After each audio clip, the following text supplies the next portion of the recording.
We are going to go on the record in cause number F21-75987, styled the State of Texas versus Darriynn Brown. Is that your name, sir? Yes, ma'am. Are you a United States citizen? Yes, ma'am. You're charged by indictment with the offense of capital murder. The state has filed a motion asking that I strike certain language and reduce this case to a first-degree felony of murder, which I granted. That makes your range of punishment anywhere between 5 years up to 99 years or life in prison.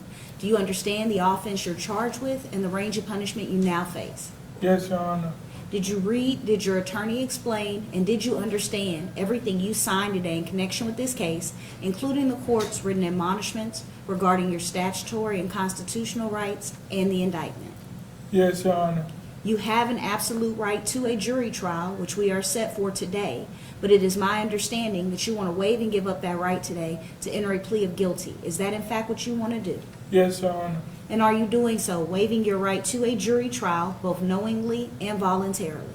Yes, Your Honor. You may arraign your client. Judge, we'll waive reading of the indictment and enter a plea of guilty to the lesser included offense of murder, Your Honor. Your attorney has pled guilty on your behalf to the lesser included offense. Is that in fact your plea? Yes, Your Honor. Are you pleading guilty because you are guilty and for no other reason? Yes, Your Honor. State? State Upper States Exhibit 1, defendant's signed written voluntary judicial confession and stipulation of evidence, and States Exhibit 2, the Michael Morton paperwork. No objection, Your Honor. As opposed to offering States Exhibits 1 and 2, do you want the court to take judicial notice of them? We do. Any objection from the defense? No objection, Your Honor. The court will take notice. State rest. We rest. Defense also rests and closed, Judge. Do you believe your client is mentally competent? I do, Your Honor. And is there any reason at law that he cannot now be sentenced? There is not. Judge, just out of abundance of caution, though, I just want to make sure I want to call him briefly just for an admonishment on the plea itself. That is fine. Mr. Brown, if you could raise your right hand to be sworn. Do you solemnly swear or affirm to tell the truth, the whole truth, and nothing but the truth, so help you God? Yes, Your Honor. All right, you can put your hand down. Proceed when you're ready, Mr. Thank you, Judge. Now, Darriynn, you understand that we're in trial today, right? Yes. And initially, we had planned to go forward on the insanity defense, right? Yes. We really believed that we could win on the insanity defense, right? Yes. But after looking at some of the evidence, some of the other doctors' reports and things of that nature, you decided that you wanted to accept responsibility and plead guilty to murder. Is that correct? Yes. And you understand we could still go to trial, right? Yes. But that's not what you want to do. That's not what I want to do. Okay. And again, this is a decision that we talked about, and this is how you want to handle your case. Yes. All right. That's all I have, Judge. Then the court will accept your plea of guilty, and I find you guilty of the first-degree felony offense of murder as included in the indictment. It is hereby the order, judgment, and decree of this court that you be taken by the Dallas County Sheriff and safely there held until your transfer to the Institutional Division of the Texas Department of Criminal Justice, where you will serve a life sentence. That sentence is imposed to begin today, but you will get credit for your back time, and the court will make an affirmative finding in this case of a deadly weapon, to it a knife. Is that the plea agreement as you understood it? Yes. Yes. Because Yeah. I followed your plea agreement, you have effectively waived your right of appeal, and the court has received a copy of the trial court certification regarding your right of appeal. It bears your signature, indicating you went over it with your attorney. So that will conclude these proceedings. We are off the record, and we're prepared for victim impact at this time. Thank you, Judge. Thank you. You may be seated, Just Mr. have a Brown. seat. We have 3, Your Honor. Proceed when you're ready, State.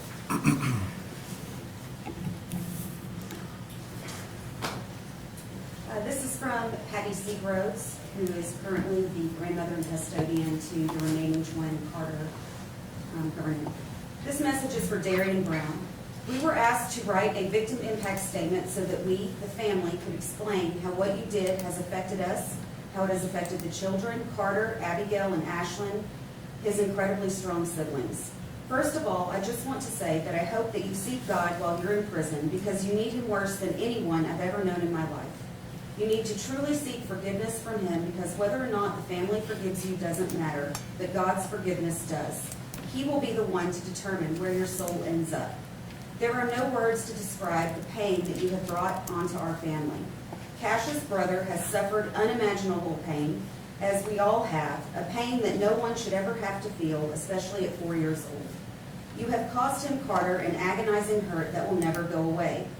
He longs to have his brother here to play with, to experience life with. He was very close with his twin brother.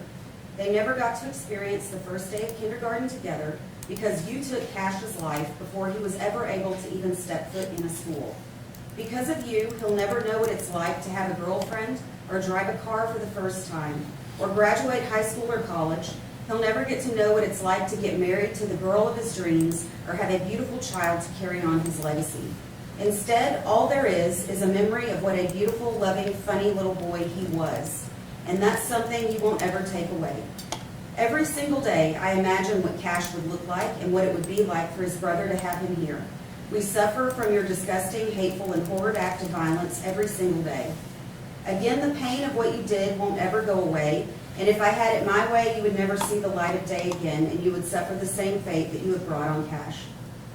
Your mother, who you have also victimized in this, would have to feel the exact same pain that we're feeling, but I'm not the judge in all of this. I'm just an extended victim. Just know you didn't kill Cash because, while he may not be here physically, he will live in our hearts forever. He will forever live in a place that you probably won't ever get to see. And when you tell your mom that you love her at the end of your video calls, please remember that Cash won't ever get to say I love you to his mom again. The pain of losing her child has been so unbearable that she can barely function, if you even want to call it functioning. You have destroyed her. Your victim list is very long because there are so many people that love Cash. God says that his vengeance is his, and I don't think he'll be letting you get away with what you did. His punishment will be far worse than anything we can dish out to you, and I hope you hear the name Cash ring out every day in your head and it haunts you for the rest of your natural life. I hope you never get to leave prison unless it's in a body bag, and I hope you rot in there. It is with great sorrow that I stand before this honorable court today, prepared to address the monster that has single-handedly altered the course of so many lives. My name is Trevor Gernon, the father of Cash Gernon and the victim of your heinous, cowardly act. What I hope to achieve by making this statement is twofold. First, that you will recognize my son, Cash Gernon, as a person, a human being, loved, valued, innocent, and not an item to be discarded. Second, I want to brand your memory with the name of my son, Cash Gernon, so you never forget he gave his life to ensure that you will never again have the opportunity to victimize another innocent member of society. What I'm forced to do today, no parent should have to do, but you defiled the sanctity of our family.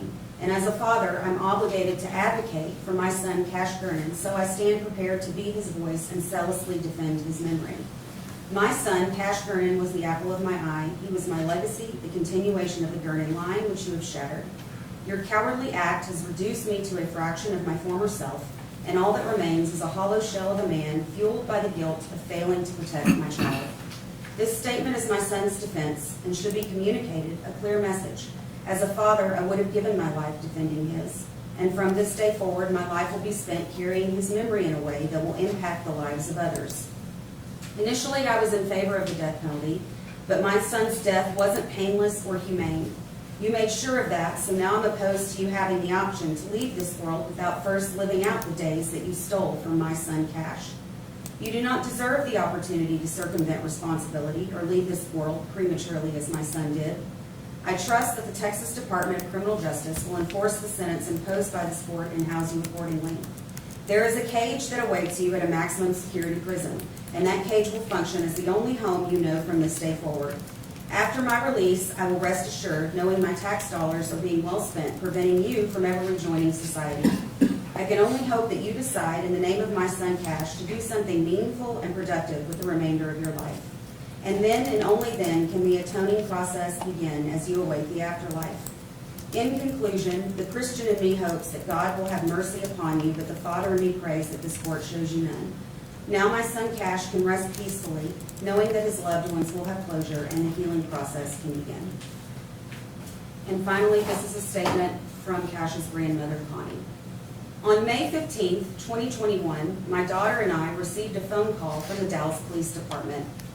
They told us that they had Carter, my daughter's 4-year-old son, my grandson. They said he needed to be picked up, and I remember how hysterical my daughter was when they told her they had Carter, Cash's twin brother. But they didn't mention anything about Cash. I asked about Cash, but I received no answer. I knew deep down that something was very wrong. Moments after that, I received a notification on my phone about a child that was found dead on the street in a Dallas neighborhood, and my heart sank. My gut told me it could be Cash, and that was why the police didn't mention anything. Little did I know that was the moment our lives would never be the same. The 3-hour drive to Dallas with my daughter seemed like an eternity. I kept looking at my phone and reading about the child that was dead, wondering if it could be my grandson. I had to remain calm for my daughter because I didn't want her to know. Those were the longest 3 hours of my life. The more I read online, the more real it became that this child was our Cash. I just knew it. We arrived at the police station in Dallas and sat in a room for what seemed like hours, and nobody would talk to us.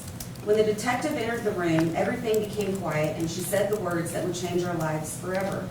Cash is no longer with us. Our little boy was gone, murdered in the most horrific way unimaginable. Everything stood still for a moment, and the impact of those words started to sink in.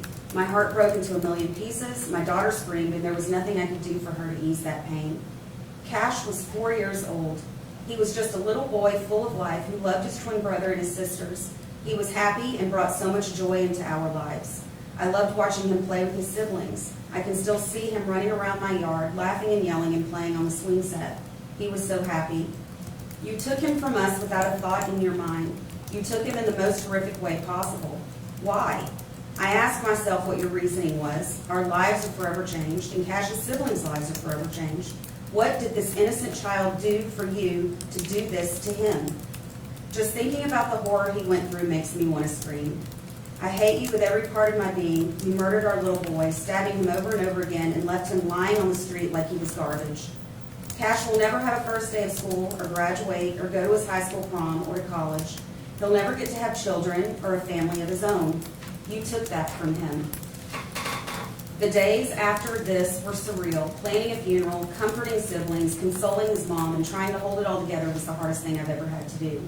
My world was shattered, and to this day I'm still suffering from the terrible loss and grief you have caused. Not only did I lose my sweet grandson Cash 4 years ago, but I also lost my daughter in the process. Her heart is broken, and she is devastated because of what you've done. Since that horrific day when you so cruelly murdered our little boy, my daughter has been lost. Unable to process the death of Cash, she's abandoned her other children, our relationship is broken, and she's living in a world with no direction. I miss her, and her children miss her. I don't know how to help her get out of the darkness. You created this, you took a truly innocent life, destroyed my daughter, and tore our family apart.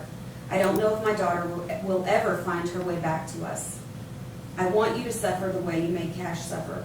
I want you to be locked up for the rest of your life, and every time you close your eyes, I hope you see Cash's little face and his innocent eyes before you took the light out of him. I wish you nothing but misery. That's all. That will conclude these proceedings. Thank you.